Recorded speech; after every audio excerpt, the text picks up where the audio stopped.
Hey, did I catch you doing, I don't know, spelling, a load of laundry? Are you bringing the kids to extracurriculars?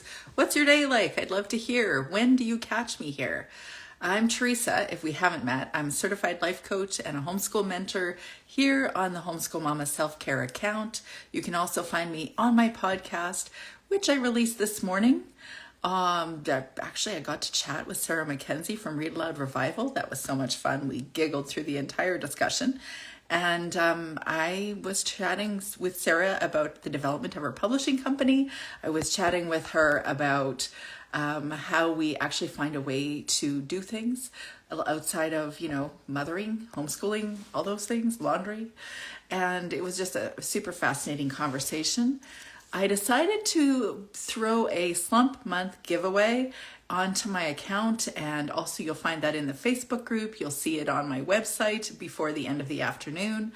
This giveaway for slump month, as we call it here in the homeschool realm, when it's gray and dull in January, February, and March, and people get bored and feel like sending their kids back to school, that season.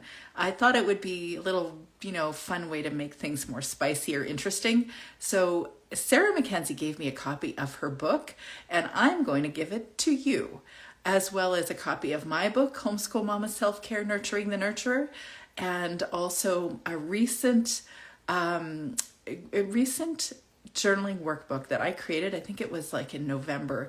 It is a gratitude journal for homeschool moms. And so I'm offering that. I've got a little thing of David's tea, my favorite kind of tea, and naturally Lindt sea salt dark chocolate, because there isn't a better sea salt or a better dark chocolate out there, in my opinion. But today I am inviting a conversation with Kimberly Sperry, who is from the Purposeful Home Life account. She's also a homeschool mom presently to 8 kids. She's got 11 kids, and she is a homesteader as well. So I'm going to invite Kimberly to have a conversation with me.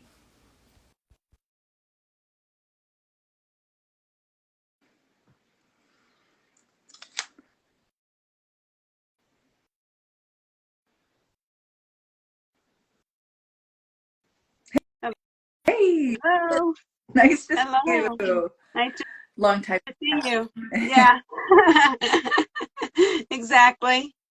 Do you know, we were not chatting that long ago, and you said something about getting a haircut every 3 months, and I'm like, I cannot believe I'm about to go live because there's all sorts of things that are revealing my age. And my teenagers, my teenage girls are like, it's cool to be platinum, right? And I'm like, that's what 20-year-olds say. I'm not there yet, Betty. Me neither. I was really, really bad, and I said, should I just let it go? And I got a definitely no, not yet. So Yeah. it's hard to do that when your youngest is 5. I'm not for sure if I want to be white-headed just yet, because I mean it would be totally white. Yeah, ready to do it, and my youngest is 15. So yeah. Yeah, Would yeah. you, for those that are listening or watching, would you introduce yourself to those that Oh, don't sure. know you? Okay, I'm Kimberly Sperry. I'm a mom, like she said, to 11 kids, 8 still home. Um, live in northern Missouri. We have a homestead, I guess you want to call it that. And I'm all about helping first-year moms who are struggling with overwhelm or not really know where they need to even start. And I'm all about helping them, and I'm all about getting those kids out of the school system. So, First year homeschool moms, as probably homeschool moms that have a lot of kids, since you yeah, clearly know what you're doing there. yeah, yeah.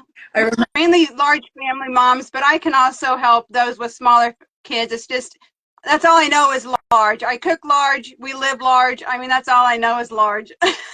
I love that. I really do love that because, you're going to hear me say this many times, but I remember when we were in the Homeschool Mama support group and I had said something about, would you share, who you homeschool? And you said, well, I only have 8 at home now. And I was like, okay. Yeah. as I've said before, I think industry average is like 4, or at Yeah, least it was when I was in my homeschool co-op days. And I know it's not everybody. I know there's singleton families, and yeah, I know a mom with 13 kids. She was the most relaxed mother I've ever met. But yeah. so you've got 11 kids, 8 at home. What kind of advice do you have for people that are moving into the homeschool realm who are thinking, there's no way I can do this? I have so many kids. Um, there is a way. You just kind of, you really need to just know yourself a little bit too. Like, how are you kind of wired? Yeah. My best advice would be, how do you learn best? Because you're Mm. going to be the one presenting the material. So you are a visual learner.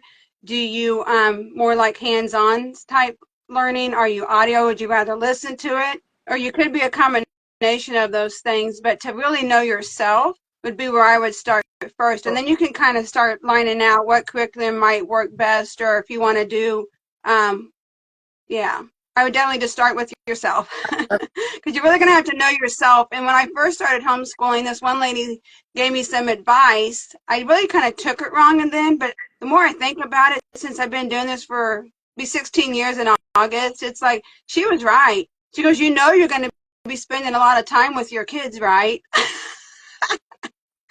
And that is really true because you don't really know, I guess, or I didn't in my mind thinking, gosh, yeah, we are. Yeah, so Yeah, the first, that is a yeah, good point. I actually remember someone having a conversation with a couple people where someone had directed this other person who wasn't homeschooling yet, had said, you want to know the number one thing you need to know for sure before you homeschool?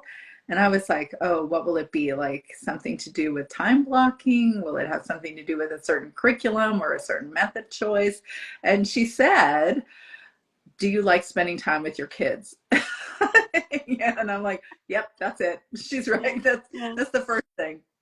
yeah. Well, I just thought, well, that's a no-brainer. Of course I do. But then it's like, well, let me see. Let me see the reality of the picture, and so yeah, they really do have to know yourself and just know your personality. And really, when you talk a lot about Enneagram, I think that should almost be a prerequisite before you even homeschool.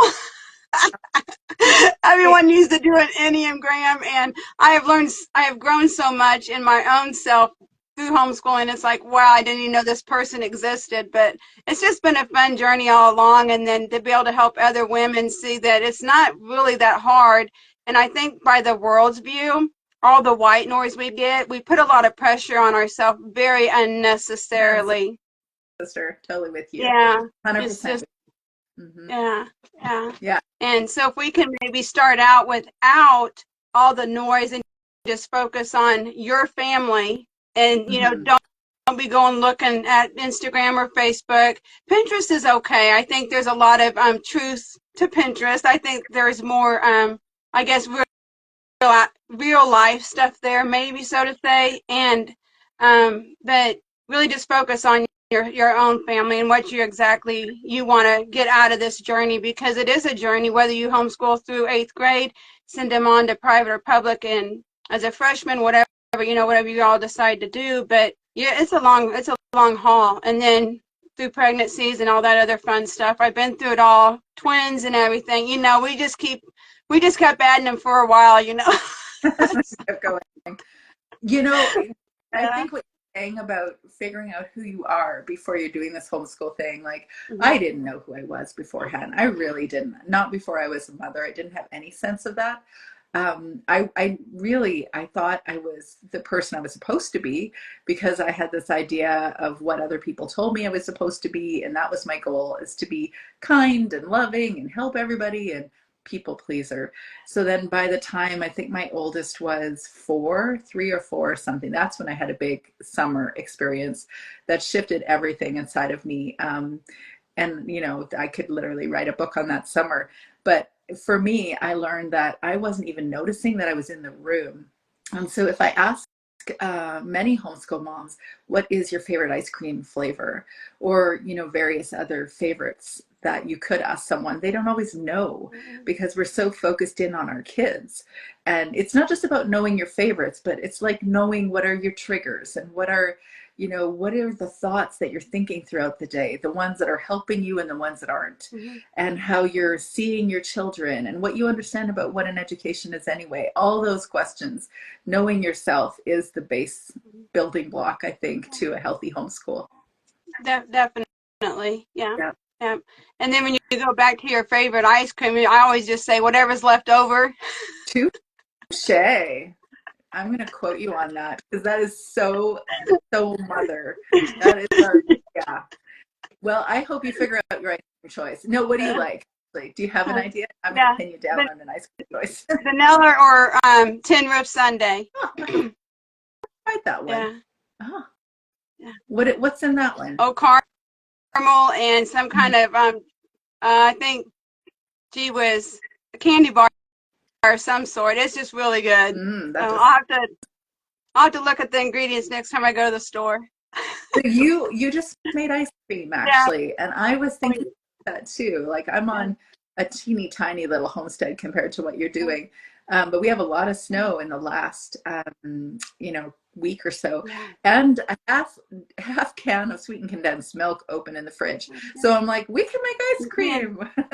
Yeah, you can. Yeah, that's right.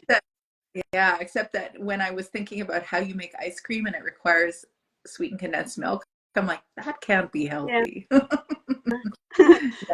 Probably not so much, but you got to splurge. You got to do that sometimes. So tell me what you do when it comes to homeschooling. Like, I know you have a solid block schedule. How do you make sure you do all the things that you want to do? Well, another thing I'd also add into the beginning homeschool is also your kids like to know the next step.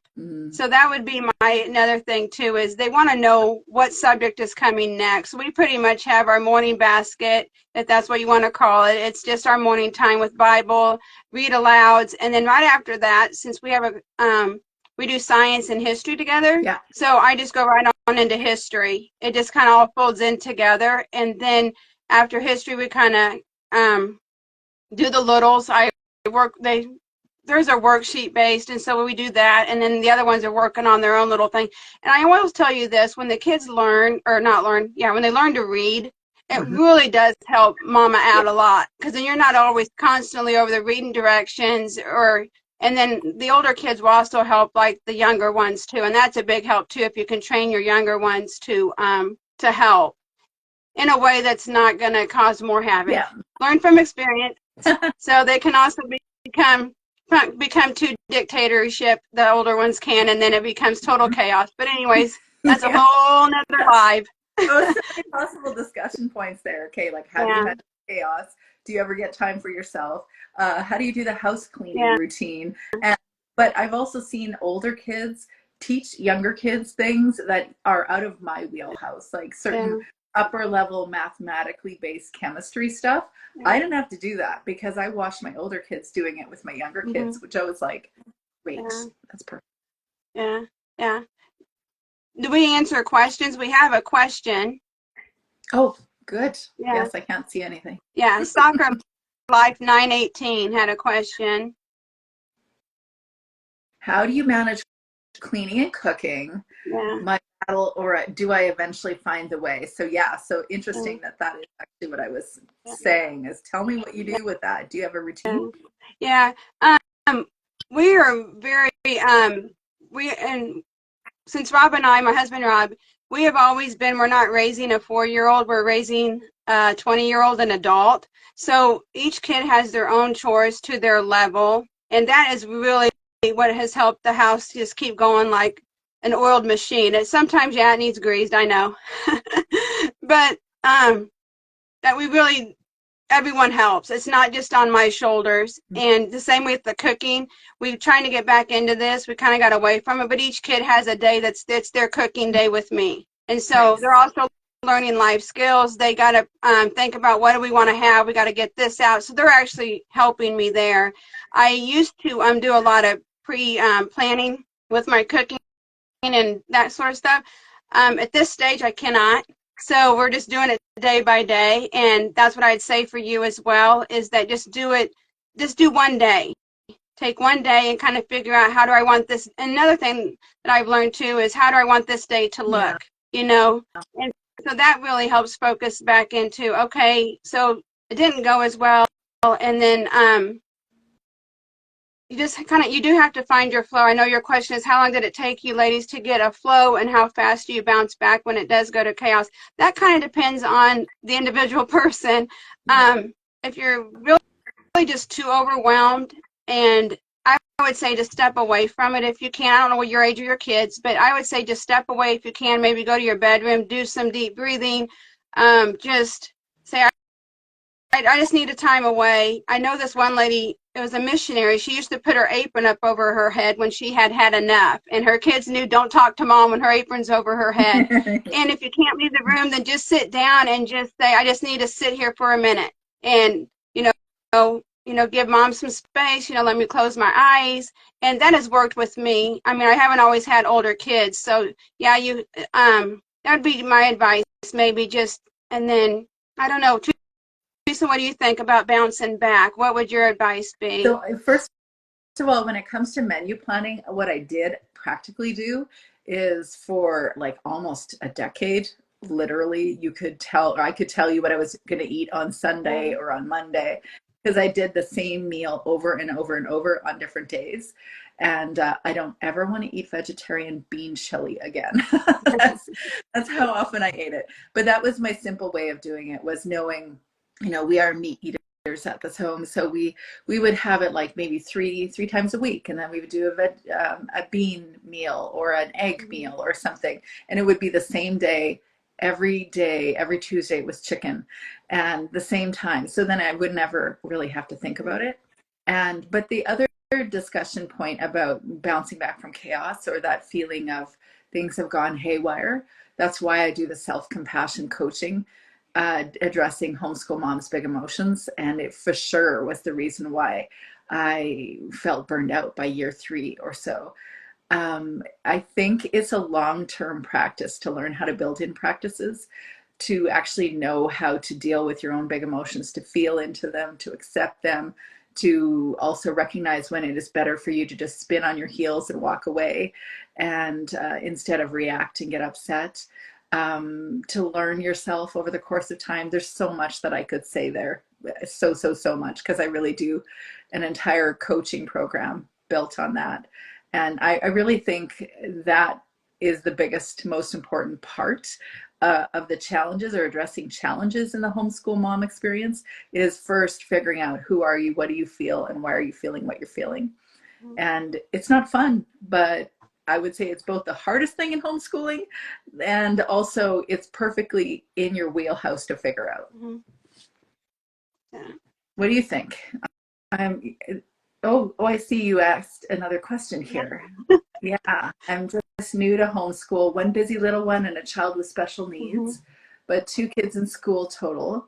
I'm not a good cook, so it takes me a long time. Yeah, deep cleaning gets me. Yeah, me too.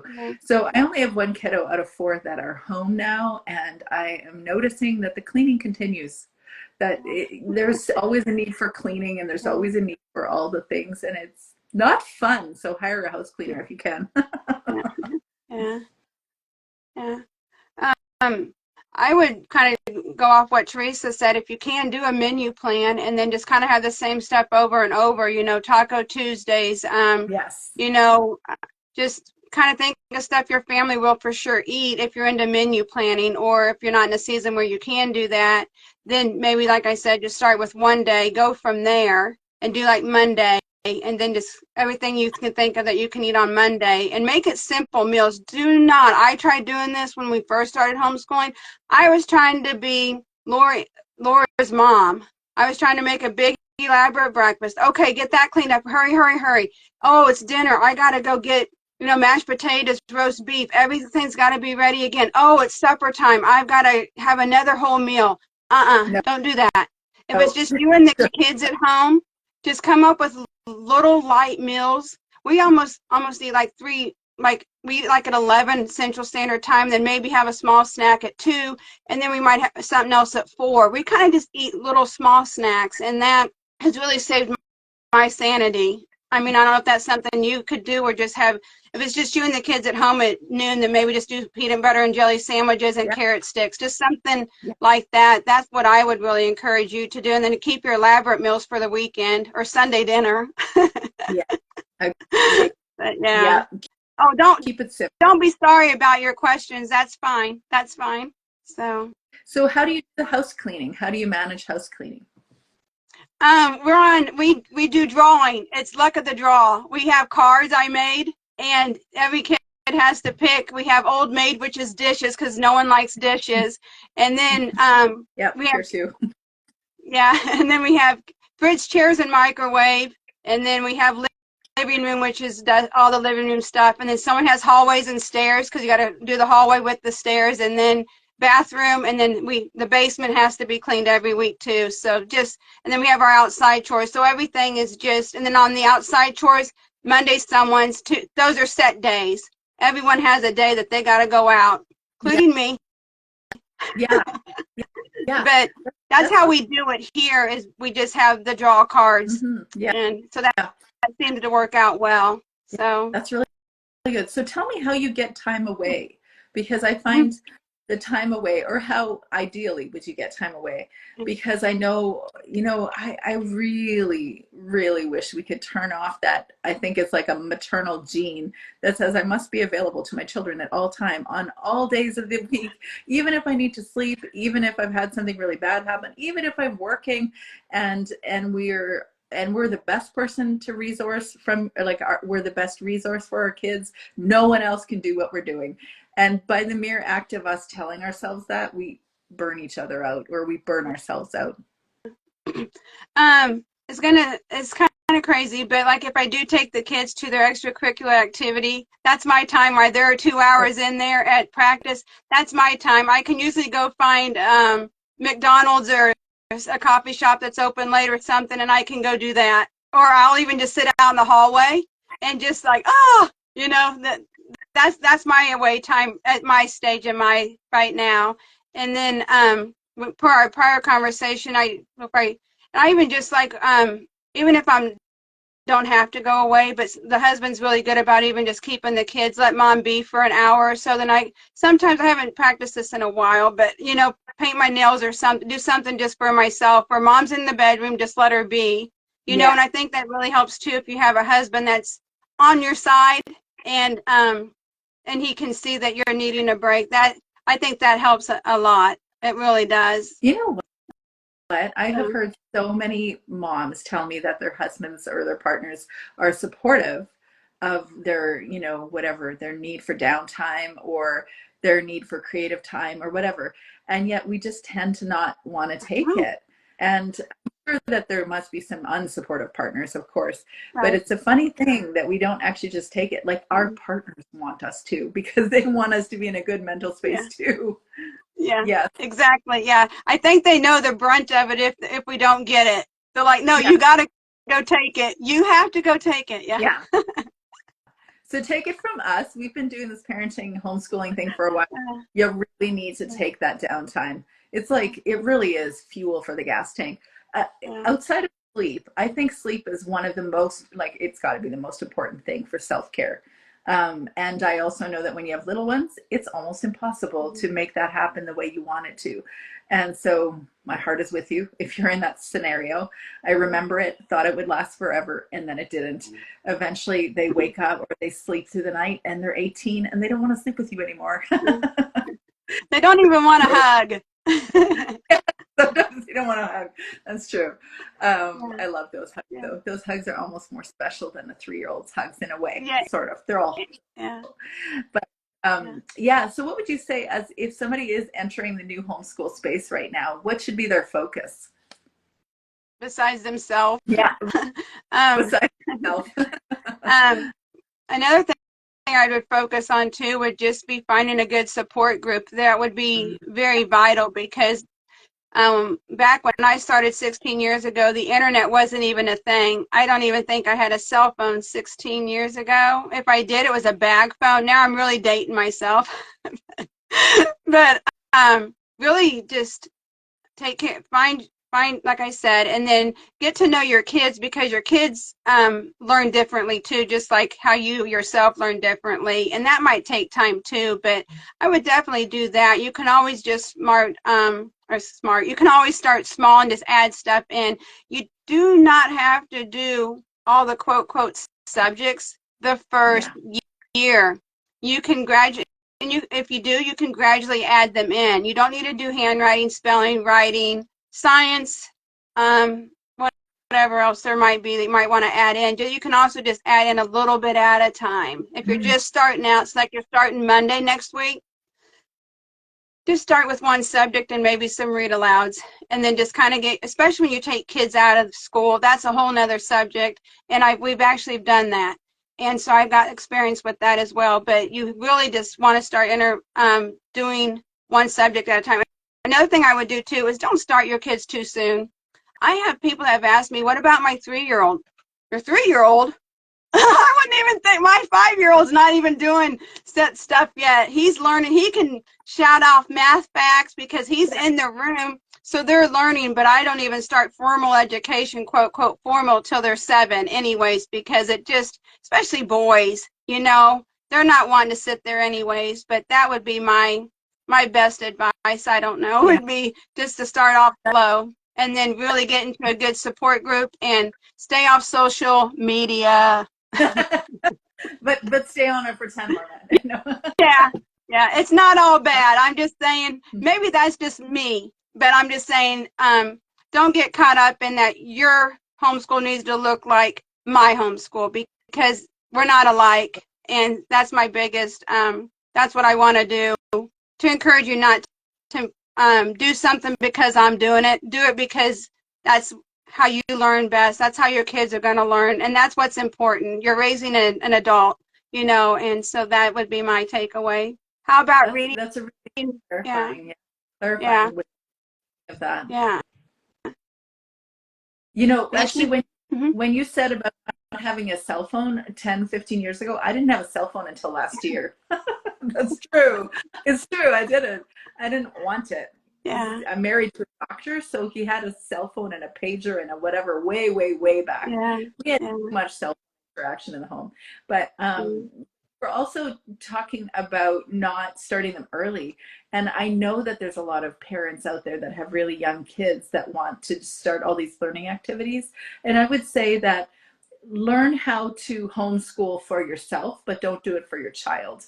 In other words, what I mean by that is, instead of saying, okay, 3-year-old or 4-year-old, sit down to do the work, I would say learn about learning yourself, learn about what interesting learning opportunities you can incorporate into your routine that would just be fun play, or reading together, or counting things if you want to, but you don't have to think about it as school. You can just think about it as having fun with your kids. And then you're going to, from my perspective, continue to incorporate that until they're like old enough to drive the car. and then you will enjoy your life. Yeah. Because she had another question. How about reading? When do you try to get them to read? That's a good question. I don't know. Do you want to go first and I'll go second? How about that? Well, I mean, you go first, because Okay. This is what has worked best for me, is just to not rush it. We started out, a couple of them did, what's that book? I just lost my train of thought. Teach Your Kids to Read in 100 Days. That's a really good book. That is a really, really good book.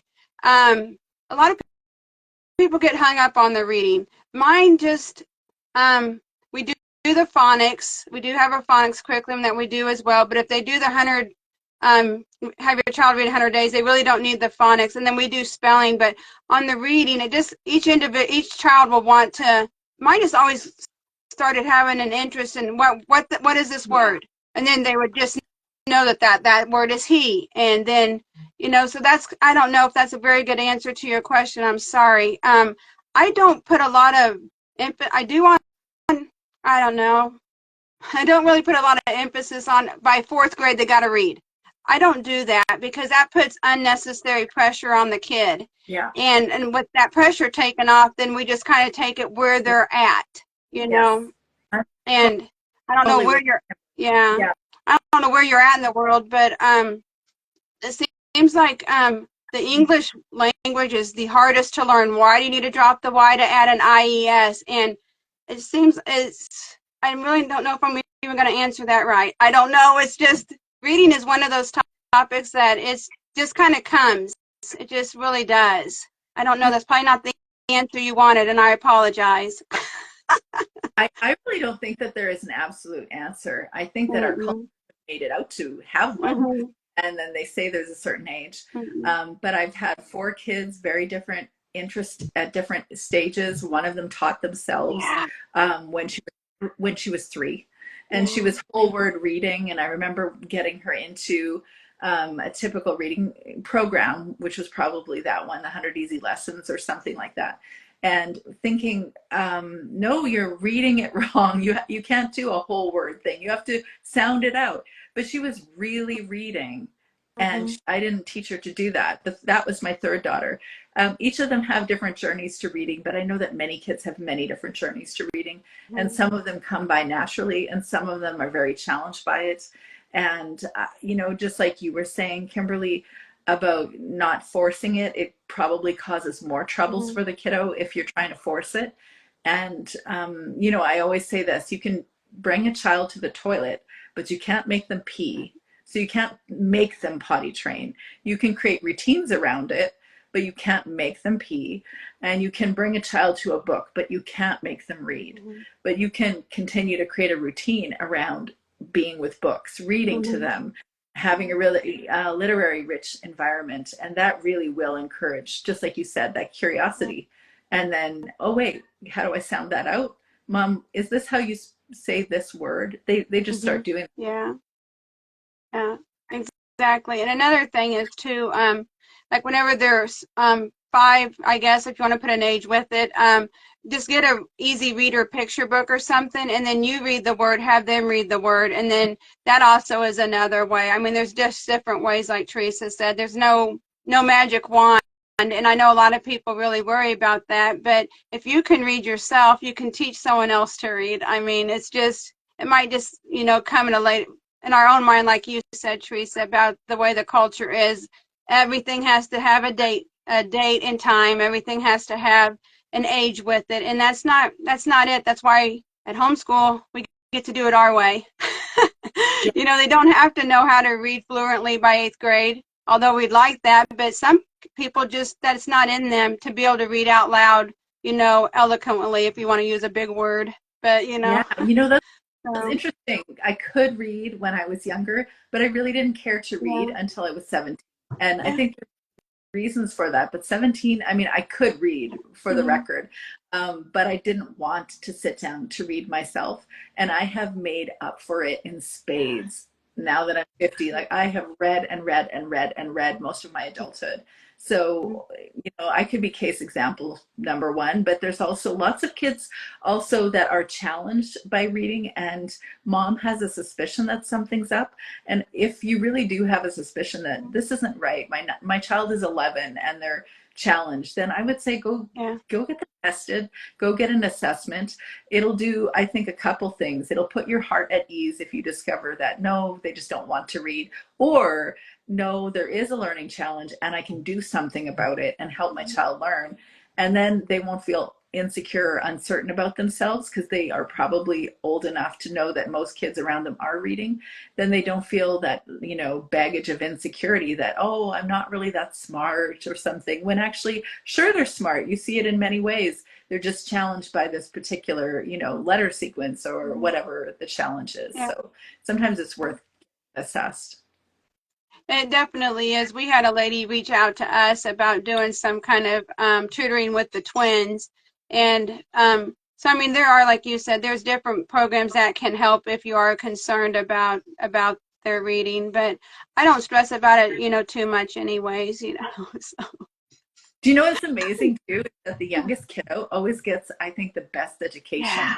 because they're just loaded with interesting things happening around them and people talking to them. doing things for them. It's Yeah. amazing for them. Yeah, he probably already has an 8th grade education at 5. Exactly. I actually remember when my son was 5 and he said something about, I don't know, some refraction thing. It's something about refraction and the light that was, or the crystal that was hanging in Oh, the window, refracting these beautiful light patterns. yeah. And I was like, where did he learn that? Yeah. I have no idea. But then also within the same week or month, I remember someone asking him about reading or something like that. And I'm like, oh, right, I forgot to teach him to read. He's an Yeah. incredibly prolific reader now. Yeah. So go figure. Yeah. Yeah. Yeah, that's amazing. So what kind of resources do you have available for homeschool moms? Um, I just have it. I haven't published it yet, but it is available. I just got to get it done. It's a homeschool checklist. Like if you're just getting started, and it kind of goes through everything I said at the beginning, and with some note pages and different stuff like that. And then, of course, anyone can DM me with questions either here on Instagram or over on Facebook. On Facebook, though, I'm actually in my group. It's Intentional Full-Time Mom. It's different than Instagram. Instagram is The Purposeful Home Life, and that is also my blog, purposefulhomelife.com. And like Teresa said earlier, that's where I talk about homeschooling, homesteading, and homemaking. So, because I can't do it all, Yeah. and you can't either. So I just want to encourage you to stop on by, and maybe I can encourage you. Beautiful. And Yeah. actually, maybe if they want to get that homeschool checklist, is Yeah. it possible for them to give that, give you their email and you keep track of it and then give it to them whenever you've got this checklist available to them? Yeah, it actually is ready. It's just not, either they can give me their email or I could just send them the link and they could just download it, whichever they would prefer to do. But yeah, it's ready to go. It just isn't, I guess, quote in the world of us, Yeah. it's not live. Yeah. Well, thank you for being here, Kimberly. You're replete Well, with yeah. knowledge. I appreciate it. Well, Yeah. thanks for having me. I appreciate it. Yeah. And to all the new Yeah. homeschool moms out there, you Yeah. really can do this. I know Yeah. it feels like fun right now because it is, but you really can do Yeah. it. You can. Yeah. Thanks, Thanks. Teresa. We'll see you Bye. soon. Bye. Bye-bye.